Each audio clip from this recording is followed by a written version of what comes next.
Blessings, good evening. Tonight is Tuesday night. It's Q&A night, so I have a few questions have come in. First question tonight. Is it possible to transfer karma from one person to another, or take away the results of old karma? This is a perennial question, comes up all the time.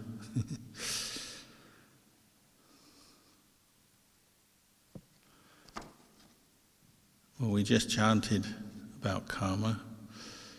I am the owner of my karma, which kind of answers the question itself, doesn't it? We own our karma. We are responsible for our own actions and have to receive the consequences, the fruits of our own actions.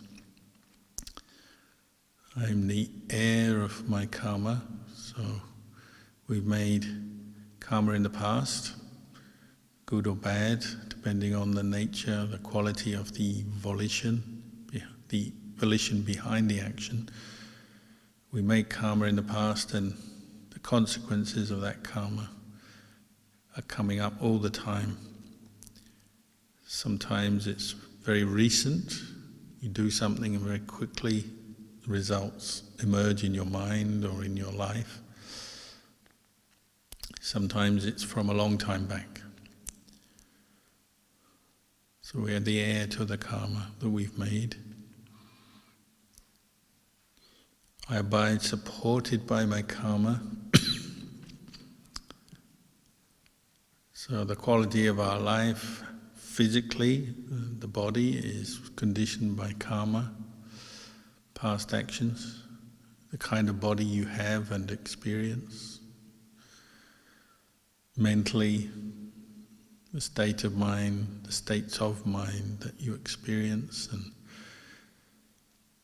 your overall experience of life mentally, and in this, all the sense objects you're receiving and the feelings of pleasure and pain you're receiving, this is supporting you, but it's not all good. Some of it is the results of bad karma. But it determines what's coming up in your experience, physical and mental, from moment to moment.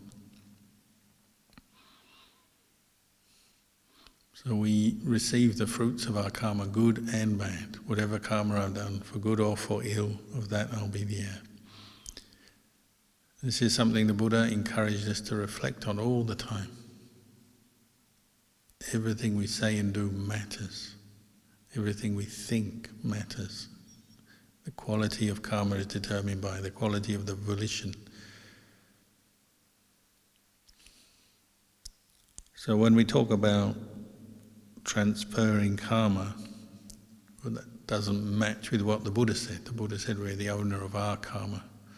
I'm the owner of my karma, you're the owner of your karma. I can't take over your karma and you can't take on my karma. But we certainly influence each other. So say, the Buddha encouraged us to associate with good, wise people and to avoid people who have wrong view and conduct that is harmful to them and to others. So that's the first line of the Mangala Sutta. Asevana cha balanang panditanang cha sevana puja cha pujaniyanang etamang kalamutamang. The Buddha says it's a great blessing to associate with the wise and the good, to avoid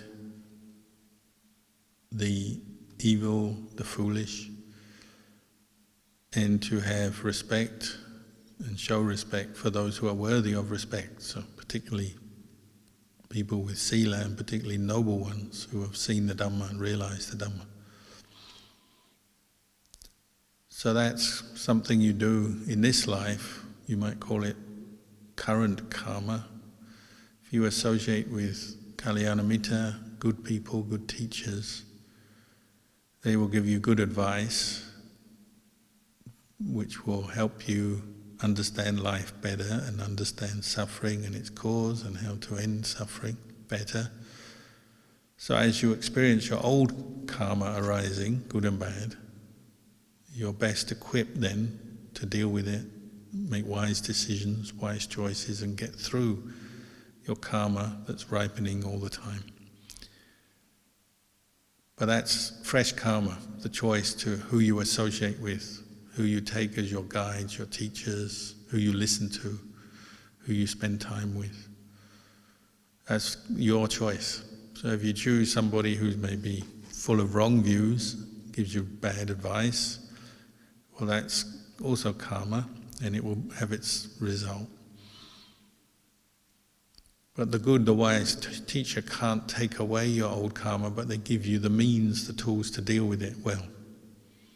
They remind you what you must do, they explain things, they help maybe calm you down, put you in the right direction. So it's a great blessing. But you still have to experience what's coming up in your thinking, your mind, the pleasure and pains of life, the teacher or the good person, and the supportive surroundings. And they help you deal when karma arises, but they help you deal with it, but they don't get rid of it for you. They can't negate it, wash it away, even though many people claim that. It's really how they can help you to be in the best mental state with the right understanding to deal with karma as it arises. So, obvious one, say you get injured, you have an accident or something happens, you get injured. You might call that your old bad karma, vibhaka karma arising. And your Dhamma friend reminds you to be patient with the painful feelings. Maybe they take you to the doctor, the hospital to get some care. They can support you through your problem, your injury, but they can't stop the injury happening. So the karma we make currently can have a big influence on how we're dealing with what's arising, our old karma as it arises, but nobody can take it away. So even completely enlightened individuals, arahants, will still be receiving the fruits of their old karma. Some is good, some is bad. But they don't make any fresh bad karma out of whatever they encounter. So they may have a illness or an injury, or somebody doesn't like them and causes them trouble in some way. But mentally they don't suffer with that and they don't create fresh bad karma. They deal with it skillfully, but they still have to experience that karma. So obvious one, someone like Venerable Mahamoggallana, no, not Mahamoggallana, Angulimala. Bhikkhu Angulimala is a good example. He had killed many people as a layman because of his wrong views, because he had a bad teacher, you might say. So he made a lot of bad karma, which most people would assume would be insurmountable. But then he met the Buddha, and the Buddha gave him very good teachings and guided him through the way of practice to see body and mind, which is like where you receive the fruits of your karma, isn't it? You know, your own khandhas, your own body and mind are what you're having to deal with every day, and that's where your old karma is ripening, and what you're using to make new karma as well.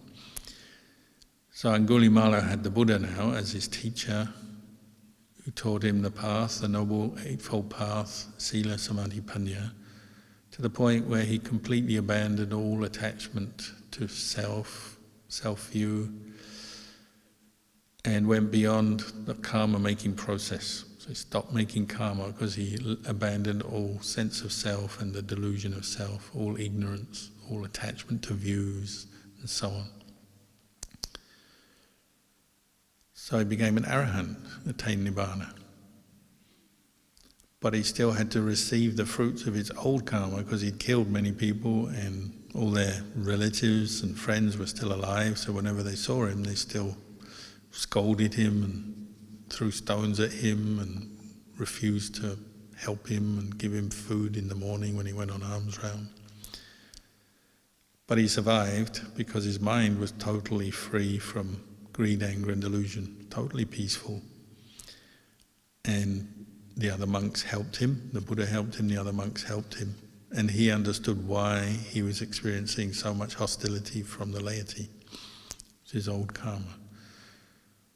So attaining Nibbana didn't remove his old karma, but his practice gave him all the tools to deal with it well and not make fresh karma and actually go beyond karma.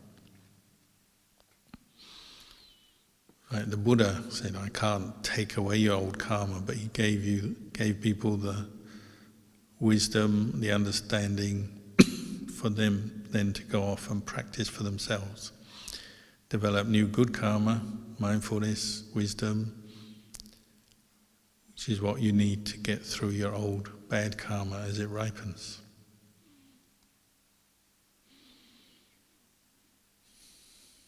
When you associate with good people, and particularly noble ones, teachers, well, that brings up a lot of very wholesome thoughts in your mind. It brings up good qualities such as faith, effort, energy, mindfulness. So you're actually going beyond your old karma or ending your old karma as you determine to keep precepts. You end the old karma of not keeping precepts and doing unskillful things. So a good one might be you've determined to follow the Buddha's teachings and you might take on the 5 precepts. Previously, you maybe have been somebody who takes drugs or drinks, experience states of intoxication, maybe frequently, perhaps. But then you're now following the Buddhist path, you say, no, enough of that. I want a sober, mindful state of mind so I can understand the Dhamma and penetrate the Dhamma. So you now give up that old habit of drinking. That's how you go beyond your old karma, the old bad karma. So if you stop drinking, for example, you will no longer receive any fresh karmic results from drinking because you've stopped. And that's very good karma. But maybe in the past you were drinking too much and you picked up a reputation. Oh, that guy, he's a drunkard. So that may still be lurking around as things like that do, don't they? You meet someone who doesn't know you're now practicing the Buddhist path and they say, oh, you're that drunk I used to know. You have to deal with that. But it's a very small karma. If you're now sober and practicing mindfulness, meditation, understanding the Dhamma, practicing kindness, compassion, you may be a totally changed person, but you still have to receive some of that old karma, the insults, the criticism, whatever.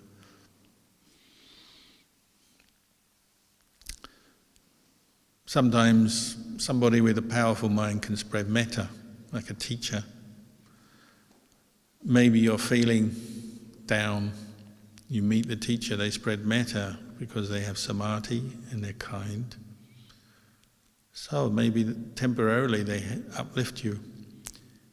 But still you have to deal with your negative thoughts from your negative state of mind that you've picked up previously, but they help to soothe you, calm you, and you may be able to go beyond that negative state of mind you brought with you to see the teacher. So it seems like the teacher takes away your suffering in that situation, but really what they're doing is giving you the support and the help, the advice, and also the good feeling for you to go through your own karma. So still they're not transferring the karma, or they're not taking it on, and the teacher suddenly feels your pain and your suffering. They may know you're suffering, but they're just giving you a support as you let go of your own suffering. Even illness and injury, the teacher can spread metta, and that metta has a very good effect, like good medicine that the doctor gives you. And you may get through your old karma that way. But they're not taking it away, they're simply giving you good supportive conditions to get through your old bad karma that's ripened as an illness or an injury. There's a subtle point sometimes, because it can seem like the teacher spreads metta and all your problems are gone.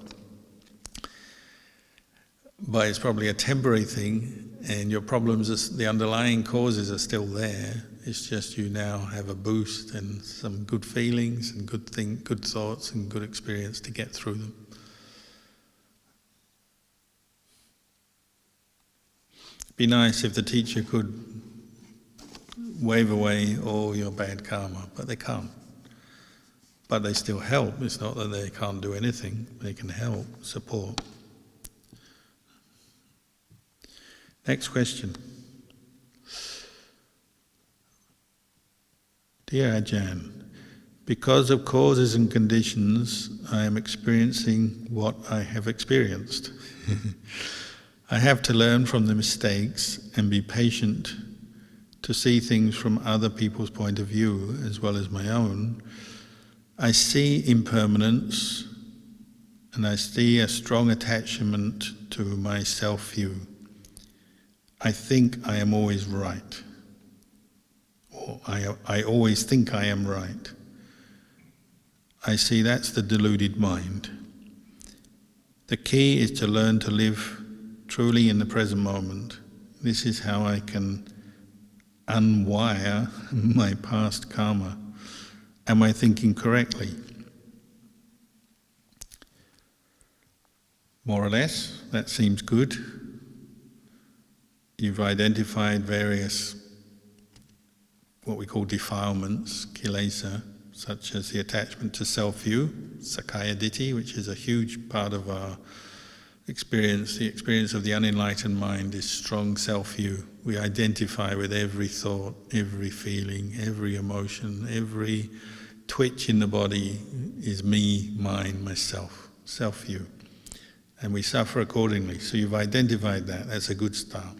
You've heard Dhamma, you practiced some mindfulness, observed your own experience, and you're recognizing these patterns and habits that come up. So that's good.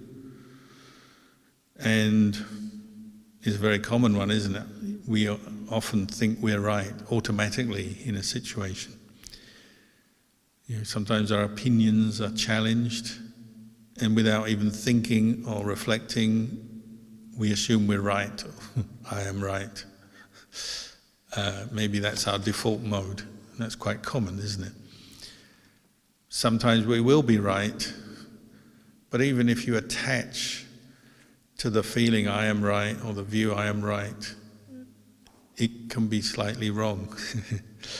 Because attaching to the view that is a right view or a correct understanding of something, but attaching with a sense of self, is still a subtle defilement. So there's kind of layers of self that we're peeling off as we practice. And so sometimes we say, I am right. And on one sense, the conventional sense, yeah, we may be correct in our view. But on this deeper level, it's like, there's still a sense of ego or self saying, I'm right, a conceit, pride. I think you've identified that. Sometimes it's habitual, just comes up automatically. So we have to look at that, don't we? As we practice meditation, we'll notice that in our thinking, in our way we relate to other people. And it may be a cause of suffering that you start to observe, and you don't want suffering, so you see, maybe I also have to, like you said, pause and look at things from different angles and see that if I attach tightly to being right, even if I'm right, I'm wrong in a way, because it's going to cause some friction maybe with other people, cause me to look down on other people, cause me to be conceited, arrogant maybe.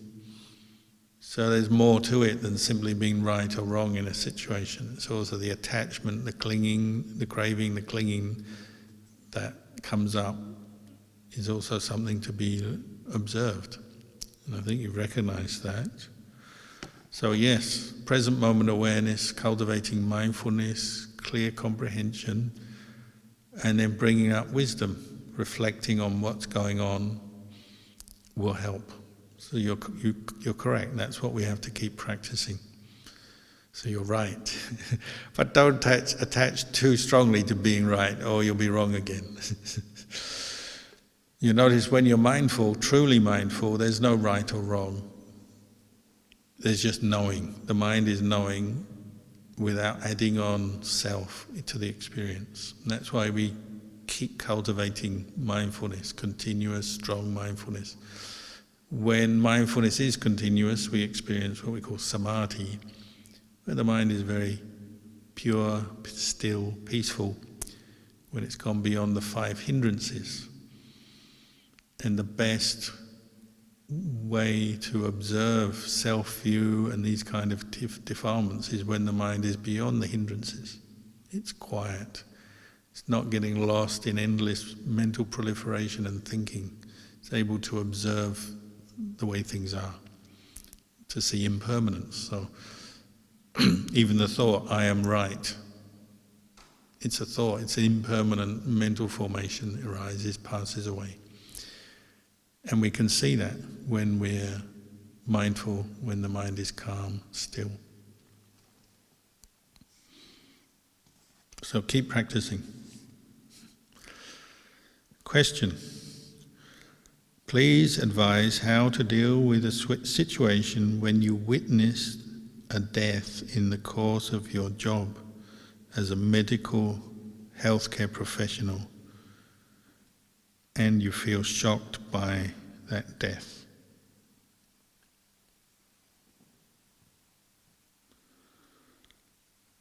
Well, number one is be patient. Remind yourself to be patient with any strong emotions that come up and the challenging nature of that situation, especially if it's a rare thing. You may work in a hospital or a clinic or somewhere, but it doesn't mean to say you encounter death very often. But when you do, it will be challenging. It will bring up strong emotions, fear, worry, sadness, maybe empathy with the person who's died, maybe people around them who are suffering. There'll be a whole range of emotions that maybe are triggered in you and also you're witnessing in other people as well. So be patient, and then I would recommend try to maintain mindfulness the best you can. So even though you may feel shocked, you feel various strong emotions, just to be mindful of them. Okay, I'm feeling this way, I'm a bit shaky, I'm a bit disturbed in my thinking. Be mindful of that. Know it, be aware of it. Allow for that as you make decisions and go about your business if you're in that situation. Maybe you still have to do things, you're still at work. So allow for the fact you're a bit shaky. And sometimes we have to do little things temporarily just to calm ourselves down. So hospitals, what I've witnessed, when somebody dies and there's someone there who's a bit disturbed by it, you get them to sit down and you give them a cup of tea. At least that's what they do in the UK. Australia as well. I've been given a cup of tea in Australia as well. You have a cup of tea, sit down, have your cup of tea. Gives you a moment just to pause, reflect on what's happened, steady your mind, bring up some mindfulness and bring up some understanding. That can help if you've been emotionally disturbed. On a deeper level, maybe later in the day or something, you go away and you reflect on what's happening. And you have to reflect, this is just part of life, and especially in a place of healthcare, part of that is caring for people who are dying, and they die. And you have to accept that. That's part of life. We have birth, aging, sickness, death. These are all normal processes. And you could reflect partly also with compassion, how to present a good atmosphere and maintain a good atmosphere for the person dying and for their relatives, family. Keep things calm, be supportive, be able to listen, be able to accept other people's emotions and shock. Some people, they get very uncontrollable emotions come up if their loved one dies, and you may be meeting with that. They may be crying and wailing, they may be angry, they may be in a number of different situations and emotions come up. So the more calm you can be, the better you can help them. So that's something you maybe later on you also reflect on, and just keep bringing up the sense that it's just a natural progression from aging, sickness to death, so that you can be witnessing it with mindfulness and wise reflection, even though it's challenging. And do this every day. Obviously we don't encounter death every day, but we can reflect on death every day, remind ourselves it's just normal. People get sick and die, or injured and die, get old and they die. Try to become familiar with the concept of death, because a lot of people don't want to think about it, they don't want to look at it, think about it, have anything to do with it. We have an aversion to death. But that's limiting us, because then that's like leaving a place of ignorance in our mind, so that we're not ready to deal with it and what it brings up. So I'd recommend contemplate impermanence, death regularly, to become familiar with the whole theme. And sometimes reflect for yourself, when I die, what's going to happen? I'm going to leave everyone around me, my family, friends, all my possessions, all my past experiences, everything I will be leaving behind. So bring up that reflection to help you become familiar with the concept of separation from everything you love and like, separation from the people, separation from this body, and so on. Bring it up as a meditation, as a reflection frequently, and this will help you to adjust to the idea of death, and if you encounter death, it will help you deal with it better.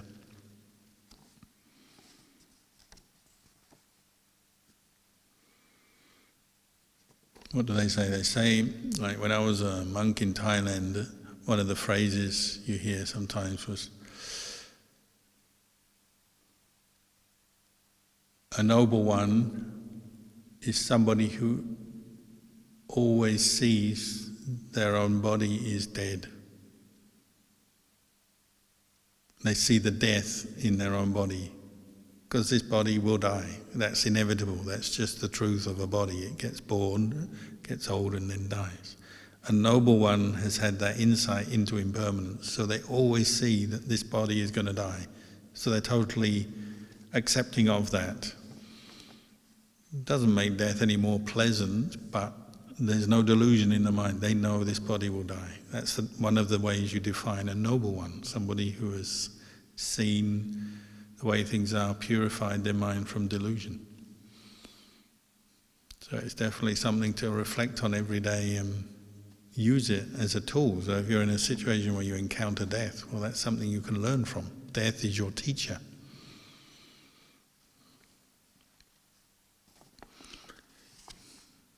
Another question. Ajahn, it sounds like the monks of old had great discipline and renunciation, and this led them to progress in abandoning defilements. Are conditions any different now for modern practitioners?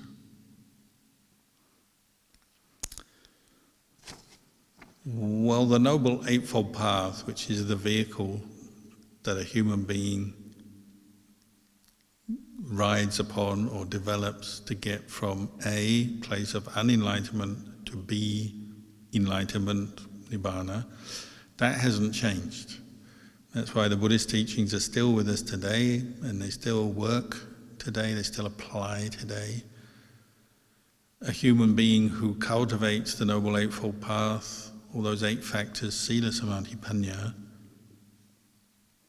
sooner or later will experience the result, a mind free from greed, anger and delusion, a mind that is with the unconditioned, free from suffering.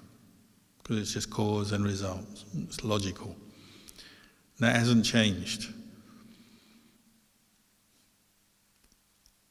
So anyone who's determined to develop that path can realize Margapala Nibbana. And they will need the same kind of qualities that the monks of old had, or the monks of new have, if they have them. They need the discipline, they need the renunciation, need the commitment, the sincerity, and all the qualities we talk about, all the qualities you read about in the suttas, all the qualities the teachers talk about, remind you to develop, all the qualities you see you need to develop more of. That hasn't changed. So yes, we need the discipline and the renunciation, whether you're living in a more modern environment or whether you're talking about the monks of old. That hasn't changed. Certainly in the old days, things were perhaps more challenging for monks. Monks go out and live in the forest in quiet places in the old days. That would really be risking a lot. Perhaps putting their life at stake is one of the terms Ajahn Chah used to use, Chiwit Ben Derm Pan. Literally putting life at stake because you're living in the forest far away from urban areas, from help and support. So food would be basic, the support you get. Medicines would be very basic, so not much access to medicine or health care. Hospitals, doctors, clinics, maybe not available. So there's disease, but not much medicine to deal with the disease. There's the danger of wild animals, bandits, loneliness, ghosts, you name it. The monks of old encountered all these things. So of course, when you read about their life, it sounds like they encountered all these things, it toughened them up, and they reached Nibbana, and then we have this modern situation where we do still maybe stay in the forest, but there's more food available, more health care, more access to convenience, comfort. So often we have this sense, this is what we call Dhamma light, or Dhamma Vinaya light. In the old days it was intense, now it's more gentle and more lightweight. But it still comes back down to discipline, doesn't it?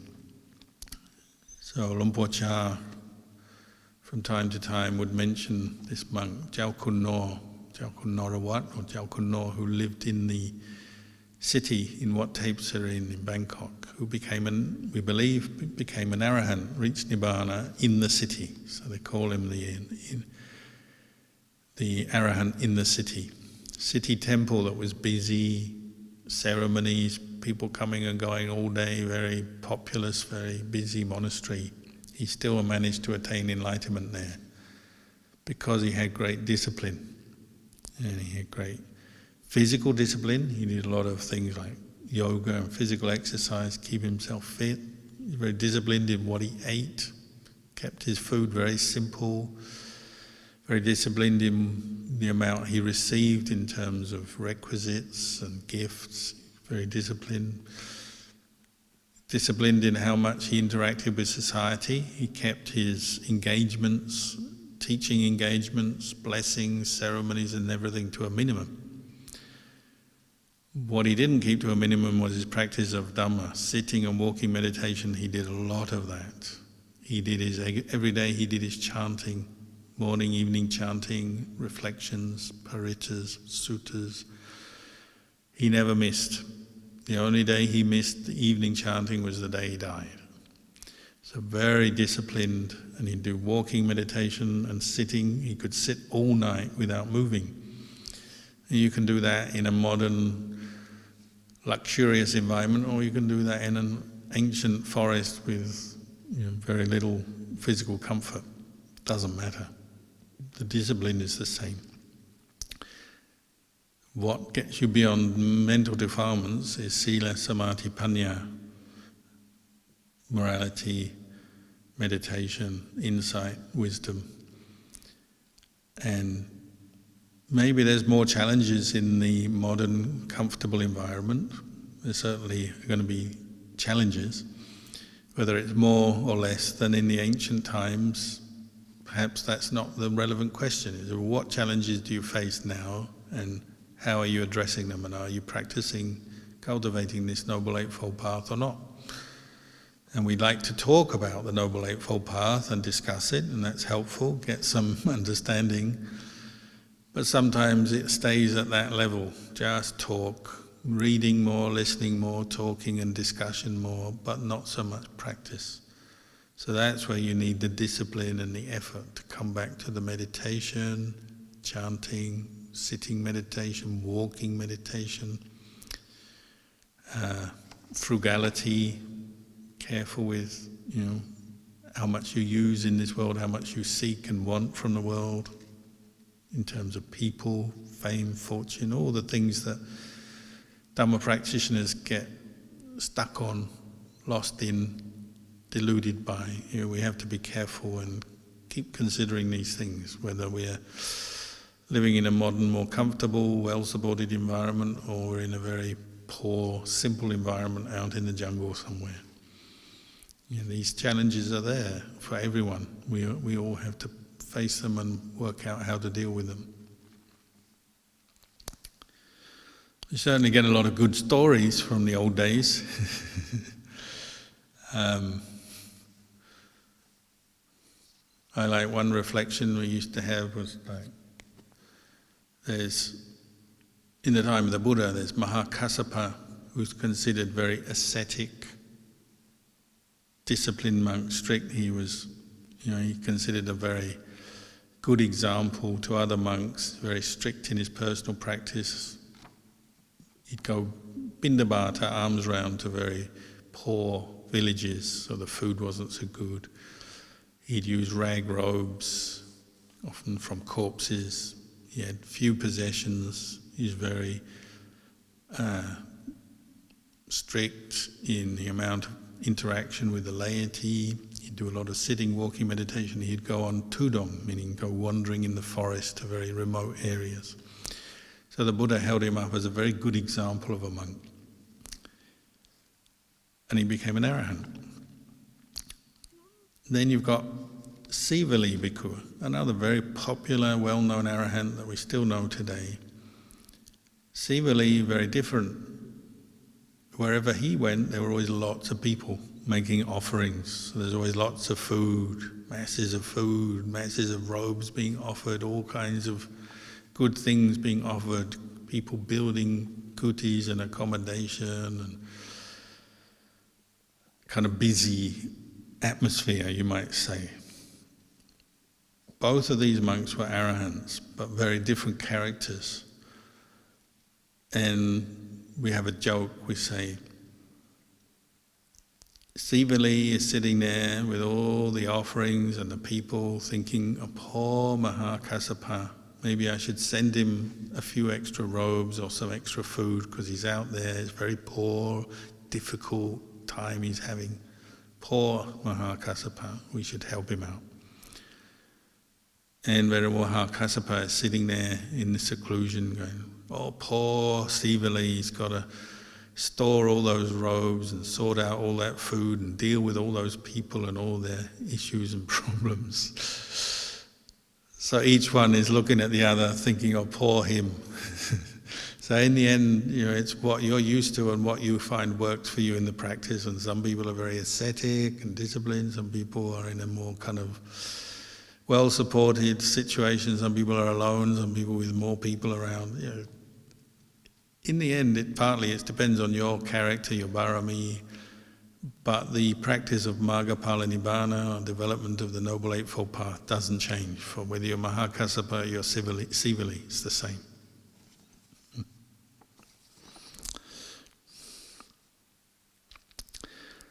So, another question. Dear Lumpur, I trust this message finds you well. Yep, I'm well, thank you. During my meditation practice, I've observed that my mind tends to intensely focus on other people during conversations or activities. I've noticed qualities such as greed, hatred, and strong desire to help others in those around me. Could you kindly provide guidance on how to achieve a better balance in these situations? Thank you.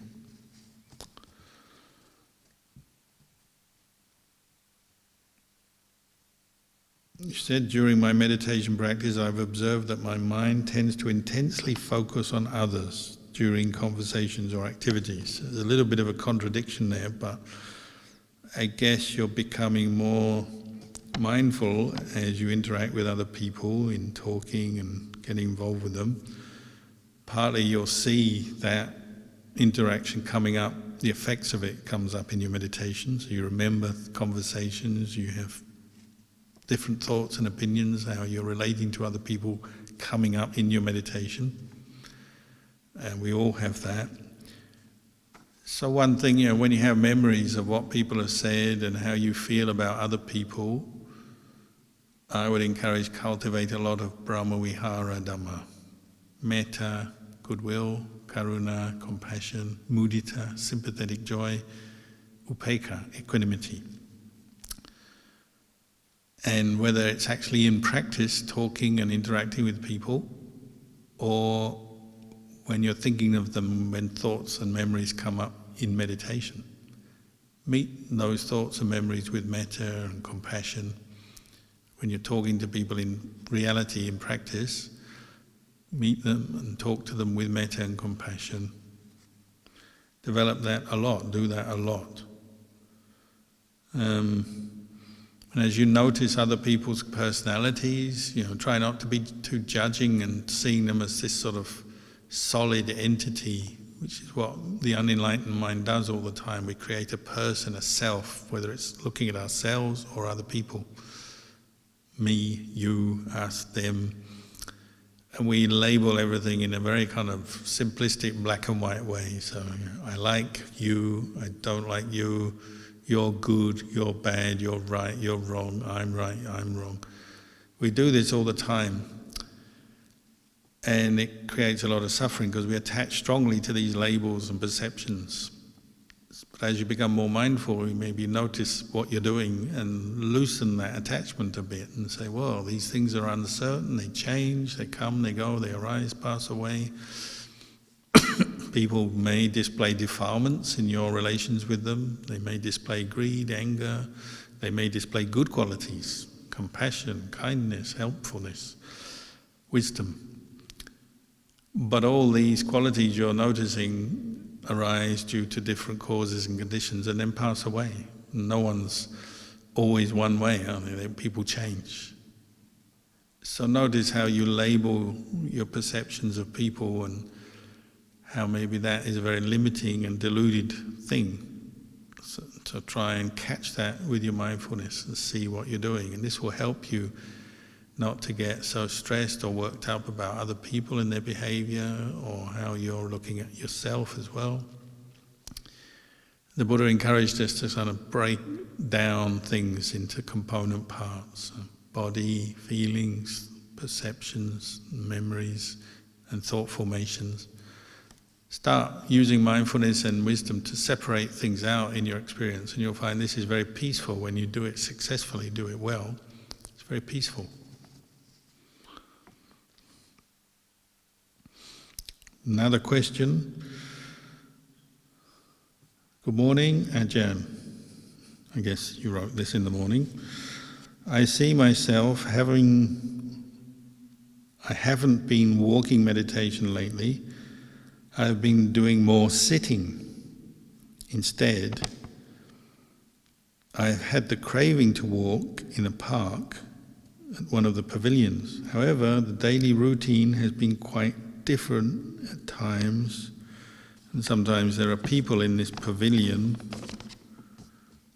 area, so I'm not able to do my walking meditation there. Last night I saw some attachment towards the feelings and to this area where I like to walk. This shouldn't be the case, should it? I should watch my inner self and intention, ask myself, why do I walk in the first place? Not doing a mindful walk because of the place. Seeking your guidance, whether I have wrong view here.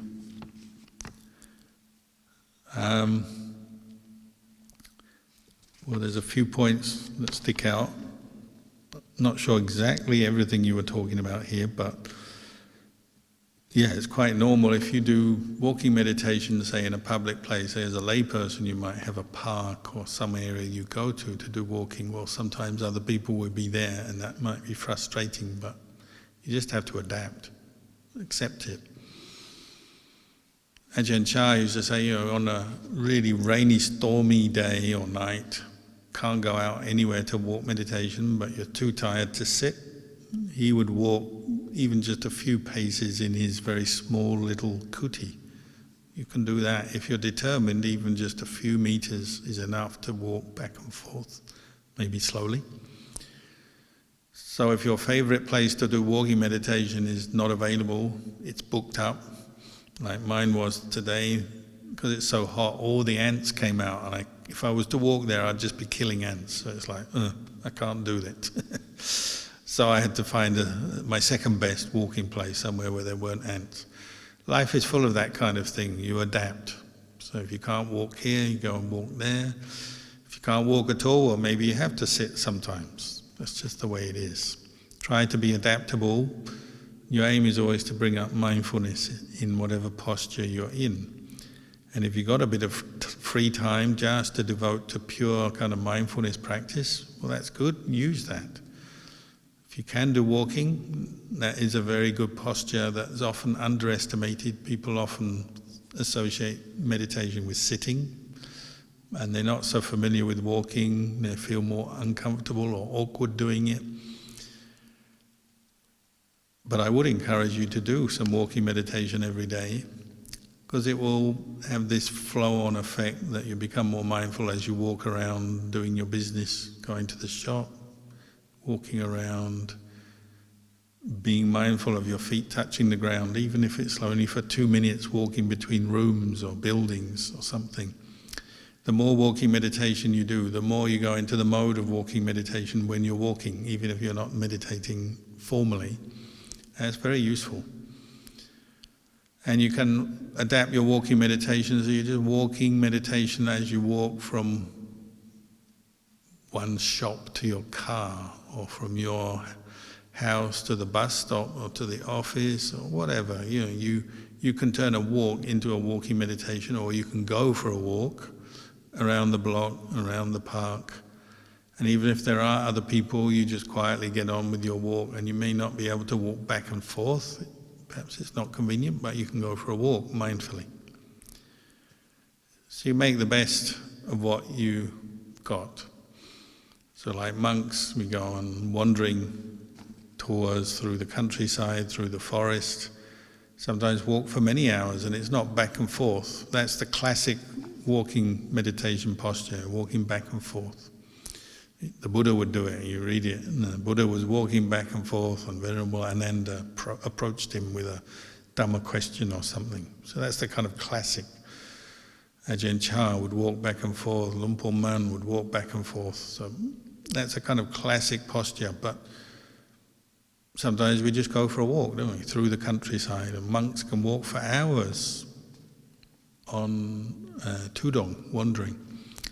That's still meditation, and that's still a very useful practice. So you can maybe develop that when you've got the time. Just go for a walk. If your favourite place is full up with other people, you go for a walk somewhere else. And walking for many minutes and many hours can really calm the mind, focus the mind. And sometimes you just walk for the sake of walking, so you're not thinking about where you're going, and maybe not even looking at the time very much. If you've got a lot of time on your hands, you just walk and get into the practice of mindfulness with the posture, the movement of the feet, reciting something like Buddha. If you do it a lot, you may even be able to follow the breath as you walk, but that takes a bit of practice. Or just contemplating Dhamma as you walk, so contemplating the passing sights and sounds, arising, passing away, noticing impermanence, noticing your thoughts, noticing how you feel as you walk. Maybe you feel energetic, then you feel tired, maybe you feel energetic again. And if you really get mindful as you walk, well, your body will feel very light, very relaxed. And you can enter samadhi. Sometimes the mind gathers together in samadhi and you stop. You stand still. Nobody else will know what you're doing, maybe, unless it's a meditator, but you stop, you pause, close your eyes, and your mind gathers together in samadhi. Because you've stopped, you can go in deep. Sometimes you practice a bit of body contemplation as you've stopped. Go through the 32 parts of the body, visualize something for a while, and then you carry on walking. So there's many different aspects to walking meditation. The place, you just do the best you can where you can walk. And then, like you said, keep mindful and try and get into the walking meditation more and more. Use it as a vehicle for developing mindfulness.